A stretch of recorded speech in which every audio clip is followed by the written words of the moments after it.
typical workday. Okay? So, ganito lang kasimple. SOD, ibig sabihin ng SOD, start of day report. So, mag-i-email ako. Hi, Josel. Hi, Josel. Hope all is well. Making calls in a few. Or kaya sa Skype.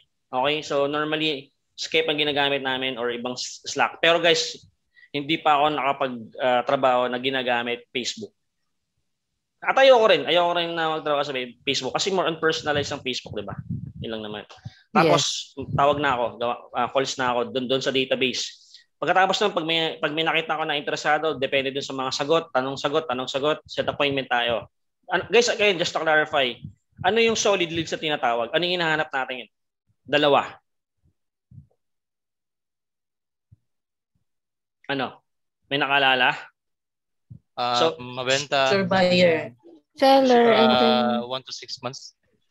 Just to clarify. Okay, tama naman. Pero yun, tama. Yun yung word na hinahanap ko. Interesado at bakit interesado? Okay? I'm interested in selling. What's your reason? Tulad ng moving out of state. Because of relocation, because of work. Okay? So, mabibilis na ibenta yun. Mabilis na kausap yung mga ganun na tao. Tapos pagkatapos nun, end of day na ako. End of day. Send ako ng report, set 2 solid appointments, make 200 calls. Tapos repeat lang. Next day, ganun lang. So, ganito. Nakita nyo to, guys? Okay. Ang 12 ako mag-start. So, medyo late ako niyan. Sabi ko, hi, hope all is well. Ito pa yung kliyente ko. Investor sila. Sweet Homes, weekly updates. Tapos, making calls in a few. Tapos, yun lang. Dire-diretso lang. Parang, ano to, guys? Integrity.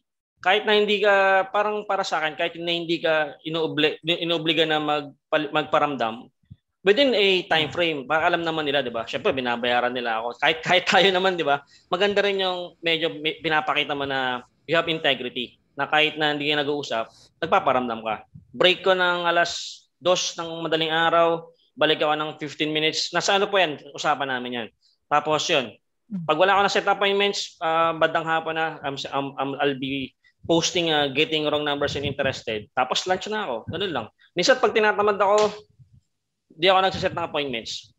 Persa ako sa next day. Ganun lang po. Sobrang petics ng trabaho natin.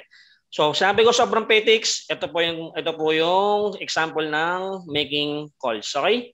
Present natin.